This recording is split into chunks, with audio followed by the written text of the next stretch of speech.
Pela gravação, Pedro Ernesto e o Torre Desesperados, capítulo 2, A Coisa.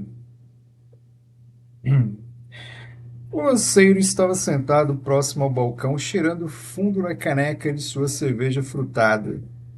Ainda pensava sobre o fato que acontecera tempos antes. De sua janela fora capaz de perceber um risco que caiu dos céus. Uma estrela cadente? Talvez. Um sonho de uma noite mal dormida? No entanto, sua natureza otimista o fez encarar como se fosse algo positivo.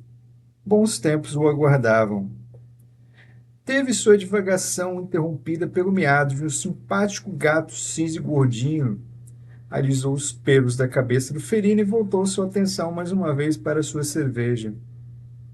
Apreciava, ao mesmo tempo que tentava guardar aquele aroma em seu vasto catálogo mental, quando foi interrompido mais uma vez, agora pelo silencioso, porém constrangedor olhar vesgo de uma bela e jovem atendente. Tudo bem, indagou Ernesto, claramente constrangido, desviando-se do julgamento dos olhos tortos da jovem. Olhos que dançavam freneticamente em um ritmo desconhecido, no entanto fascinante. A atendente o ficou encarando por alguns segundos. Havia uma beleza nela que Ernesto não era capaz de descrever. Era simplesmente linda, uma beleza rústica. Um breve constrangimento mortal desceu sobre a taverna e se colocou sobre a cabeça do lanceiro. Este desejou a morte, porém uma morte leve e tranquila. Cobriu a boca, pigarreou e acariciou o seu vasto bigode. Agora não tem mais espaço para. E aqui preciso fazer uma pausa para descrever o peculiar bigode do lanceiro. Será muito importante para que você possa entender alguns fatos futuros, e, sem sombra de dúvidas, algo que definirá o final dessa história. Sim, o bigode terá um peso decisivo no desfecho, portanto, preste atenção. Todos os detalhes são importantíssimos. Era um vasto bigode grosso e castanho da largura de 3 ou 4 dedos e fazia um leve arco na ponta. Um bigode que cheirava especiarias do Oriente. Um bigode, isso. Ernesto fazia questão de moldar o seu bigode com uma cera que, segundo um burguês,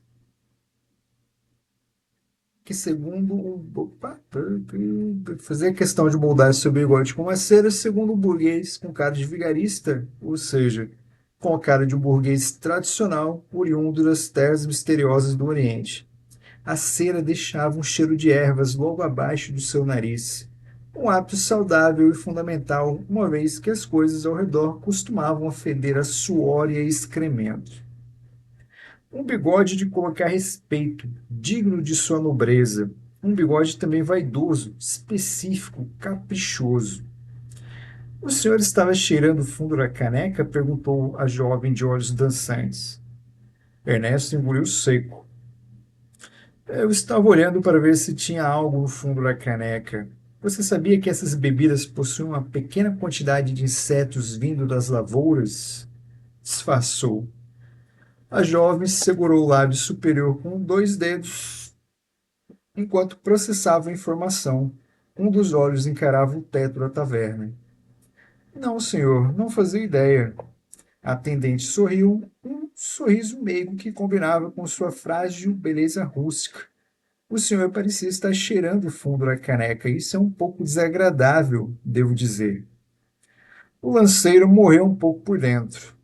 Lançou um sorriso completamente encabulado. Era como se tivesse sido pego nu. A atendente riu junto, mesmo sem entender. Ambos riram como de uma piada sem graça, daqueles risos que você dá para sua tia quando ela pergunta sobre as namoradas nos dias de almoço em família e você simplesmente deseja no seu íntimo que ela morra. Ou quando você é golpeado na cabeça numa aula de boxe por um jab vindo de uma senhora de meia idade. Fatos miseráveis, chagas humilhantes que ficam tatuados na memória, talvez pelo resto da vida. Mas deixemos as críticas à instituição chamada família para um momento mais oportuno. Ernesto pigarreou mais uma vez e colocou as mãos no balcão como se estivesse dando fim ao momento de terror. A jovem senhorita saberia me dizer se existe alguma busca nessa região digna de um nobre lanceiro? A jovem pensou enquanto seus olhos bailavam de um lado para outro. Eram descontrolados. E de onde seria esse nobre lanceiro? Esse nobre lanceiro que vos fala é um guerreiro que vem das distantes terras do Porto Velho, do litoral. O litoral, resmungou a jovem. Tamborilou os dedos no balcão enquanto procurava por seus conhecimentos geográficos. Sim, conheço a região. Tem uma vila lá, Tilápia, se não estiver enganada. As praias de lá são as melhores. Tudo muito lindo, um local de paz, agradável. Eu particularmente gosto daqueles peixinhos que ficam beliscando nossos pés comendo a pele morta. A atendente riu, se entretendo com a memória. O lanceiro contraiu o semblante, tentando não pensar naquilo que foi dito. Sem dúvidas, a Vila Tilápia era um recanto de paz e tranquilidade. Mas Pedro nunca conseguiu lidar muito bem com o cheiro de peixe que tomava conta do ar. Nem toda cera exótica do mundo seria capaz de afastar aquele cheiro. Ernesto arrepiou-se ao lembrar que em determinados lugares, o cheiro era tão denso que se prendia às roupas e, pior, aos fios de cabelo e bigode. Pensando bem, talvez seja por isso que Pedro Ernesto dá um certo valor aos aromas do mundo. Quando tudo cheira a peixe, algo que não é um peixe chama atenção. Mas existia algo que o incomodava mais do que tudo. Infelizmente não era capaz de lembrar no momento, já estava longe de casa há algum tempo.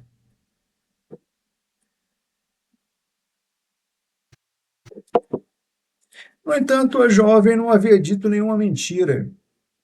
A Vila Tilápia era um lugar bem tranquilo, um pequeno pedaço do mundo dedicado à criação de filhos pequenos e casais recém-aposentados, ou às vezes de jovens incautos, ou de jovens que se comportam como velhos desde a sua juventude.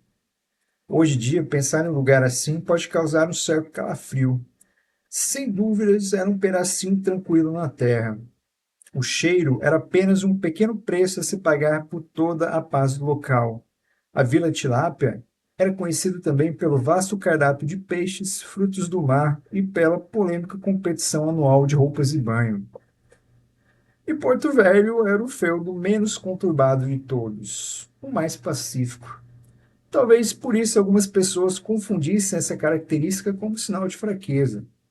A brisa do litoral amolece o coração dos homens, era o que diziam as más línguas do continente. A saudade de casa trouxe uma nota de cheiro da água salgada ao seu olfato, um cheiro nostálgico. Nunca soube descrever ao certo. Sua memória infantil sempre a caracterizou apenas como cheiro de casa. Ernesto recordou de algumas lembranças gostosas, exibiu um sorriso leve, honesto e cheio de paz.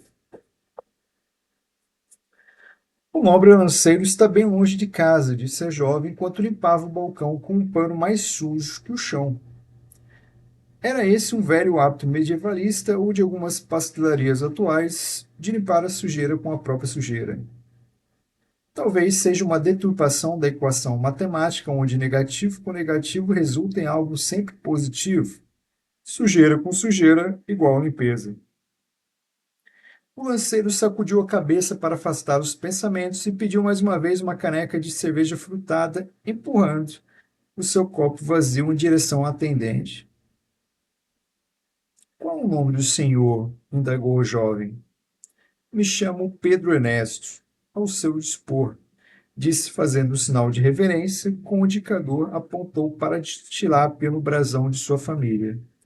A jovem encarou o peixe, encheu a caneca de cerveja em um barril extremamente suspeito próximo ao balcão.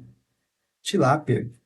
Mas tilápia é um peixe de água doce, comentou a jovem. Obviamente, sua língua era mais rápida que seus pensamentos. Temos muitos rios em Porto Velho, respondeu Ernesto com a cara fechada, parecendo trazer o velho e gordo e murcho. Vocês deveriam ter escolhido um peixe de água salgada, seria melhor. Pigarreou Ernesto ajeitando a gola da armadura de couro. Não estava disposto a abrir uma discussão sobre as coisas de sua família. Desculpe, senhor, aqui está a sua cerveja. A atendente entregou a caneca cheia. Me desculpe, mas meu conhecimento da nobreza é bem pobre. Não consigo recordar o nome da sua família. Ernesto tomou um gole bem grande de sua cerveja. Sentiu-se um pouco desrespeitado, mesmo sabendo que não era a intenção da jovem. Afinal, ninguém é obrigado a saber da linhagem de todos os nobres do reino. Acredito que o senhor acharia uma busca mais próxima à sua região. O que mais deve ter por aquelas regiões são buscas. A jovem agora fazia carícias na barriga gorda do gato cinza que contorcia. Minha jovem donzela, o que procuro é mais do que uma busca. Procuro uma jornada digna para provar a nobreza do sangue da minha família. Sou um homem simples movido por uma paixão. Os olhos dançantes sincronizaram por um momento e alinharam-se com os olhos de Ernesto. O constrangimento era palpável. E dizem que esse é o pior tipo de homem, completou o atendente, soltando um pequeno riso mal intencionado. A jovem fantasiou por alguns segundos um comentário parecido direcionado para si. Cogitou a possibilidade de sair daquele mundo sujo. Maridos, filhos, viagens, amantes, uma verdadeira história de amor.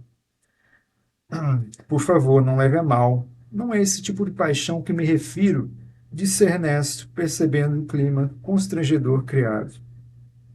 A atendente imediatamente viu sua fantasia escorrer toda para a fossa. Jamais sairia daquela maldita taverna, assim como jamais deixaria de ter os seus olhos bailarinos. Oh, mundo cruel! Pois bem, senhor, o mural com as buscas está bem ali, disse apontando para um canto do salão e carregando um desprezo na voz. Agora, com sua licença, tenho mais clientes para atender. A atendente girou os calcanhares e saiu batendo os pés. Foi recolher os pedaços de uma caneca quebrada juntamente com a sua bela história de amor criada em sua própria cabeça. Pedro Ernesto levantou-se, levou sua caneca até o canto do salão e encarou o mural em busca de serviço. Viu que algumas pessoas observavam com desconfiança. Era um forasteiro naquele local, um peixe fora d'água. Tinha respeito no lugar de onde viera. Em Porto Velho tinha um nome reconhecido. Seu pai, Hugo Ernesto, fora um grande guerreiro e um grande senhor feudal. As terras do Porto Velho eram reconhecidas pela estabilidade entre suzeranos e vassalos, e pelo comércio de peixes e frutos do mar.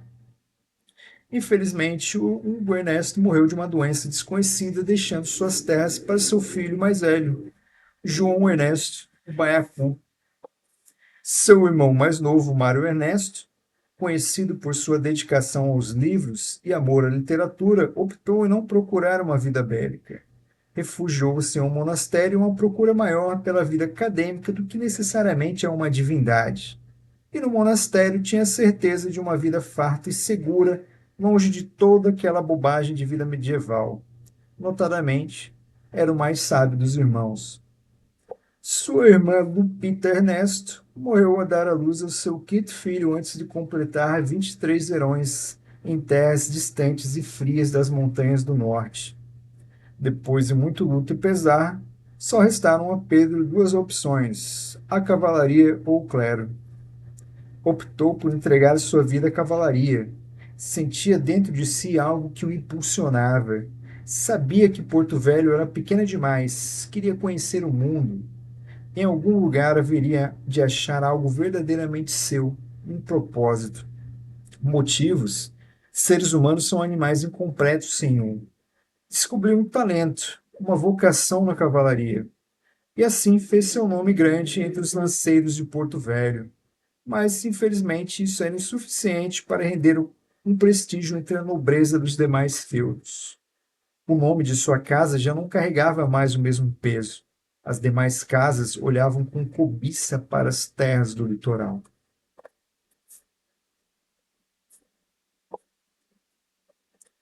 Ali, na cidadela, era um pouco mais do que nada. Carregava dentro de si uma contradição muito grande. O alívio de deixar tudo para trás, misturado ao peso de ter de começar tudo de novo. Olhava o mural à procura de buscas enquanto acariciava o bigode. Eram várias, mas poucas estavam à sua altura. Dentre tantos trabalhos, um lhe chamou a atenção.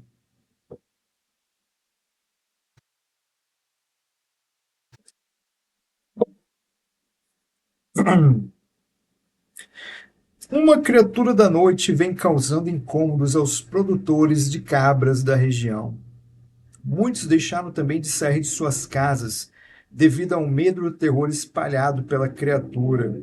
A coisa, que até então se alimentava somente com o sangue das cabras, passou a ter um gosto especial pelo sangue de jovens donzelas. Jovens mulheres que arriscavam andar durante a noite desapareceram após o contato com a suposta criatura. A única informação de conhecimento público é o fato da coisa sugar todo o sangue de suas vítimas, deixando a carcaça seca, quase intacta, exceto por dois pequenos furos na região do pescoço. A prefeitura promete pagar uma quantia bem generosa ao grande campeão que conseguir salvar as nossas jovens e a cidade das garras do demônio, que ficou conhecida entre os populares como Chupacabras. Consultar o capitão da guarda municipal para maiores informações. Pedro retirou o cartaz do mural, dobrou e guardou no bolso com todo cuidado. Enquanto caminhava em direção ao seu lugar no balcão, teve sua atenção chamada por um velho que estava sentado sozinho na mesa próxima ao mural. Seu rosto estava encoberto pela sombra de um chapéu cinzento e fumava um cachimbo fedorento que causava um certo incômodo ao nariz do lanceiro. Era uma mistura de ervas exóticas que não fora capaz de definir.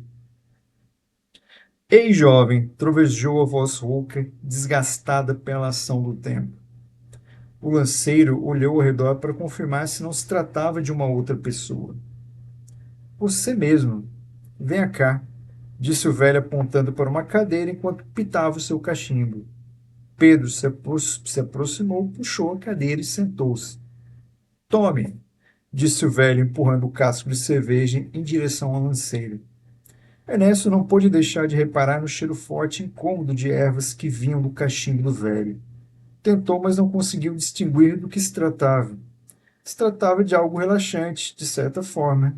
Sentiu-se confortável. Como posso ajudá-lo? Indagou Pedro enquanto esvaziava a própria caneca para encher com a caneca de cerveja do velho.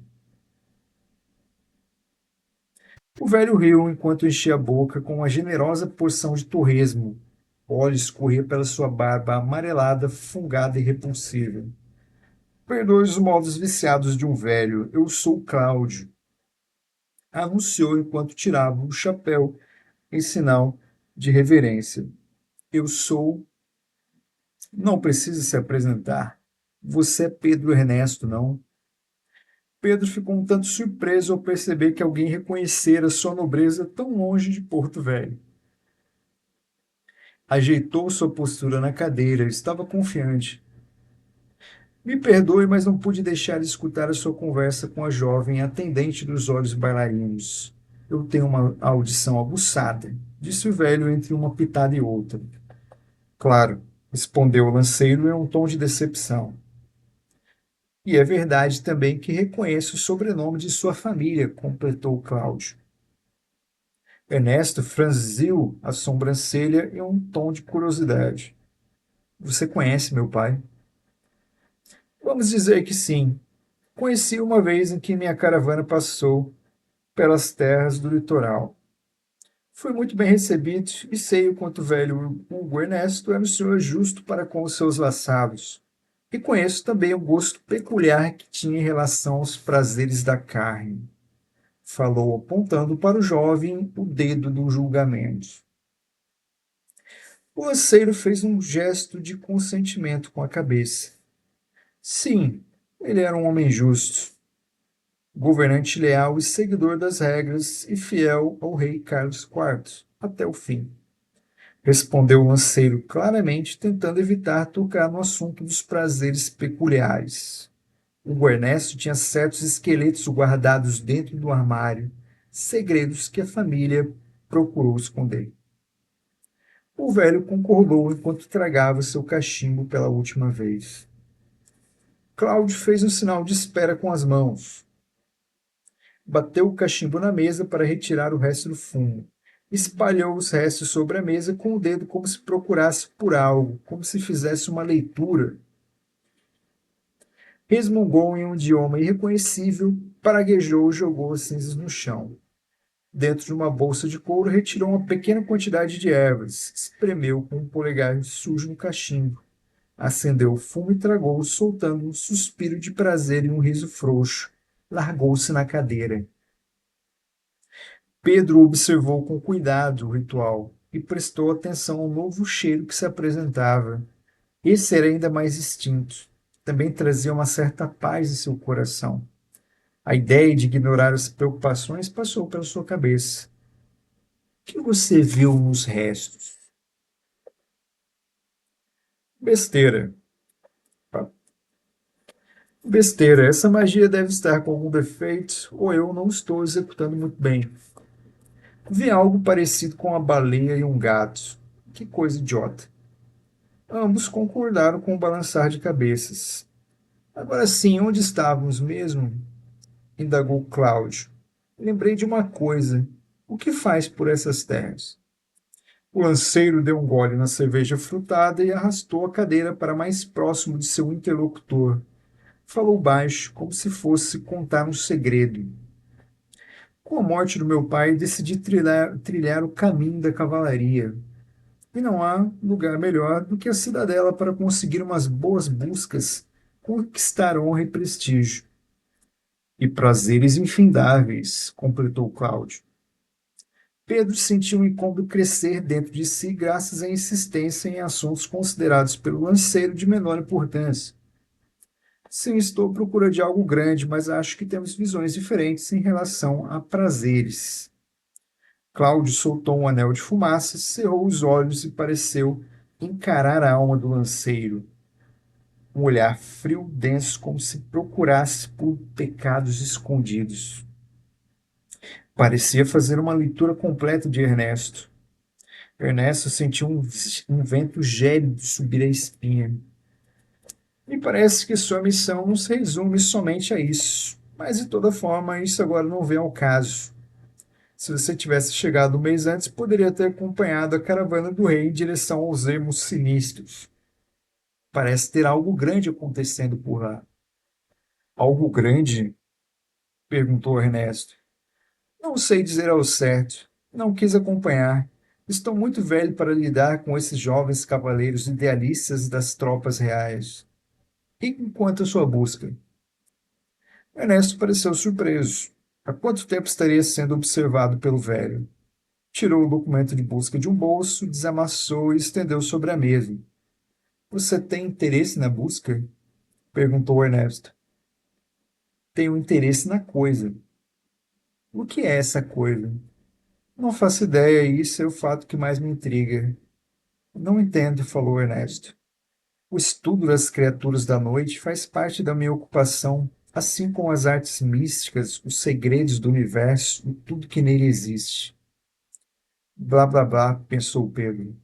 Desculpe, mas o meu conhecimento é limitado somente às coisas materiais, respondeu o lanceiro.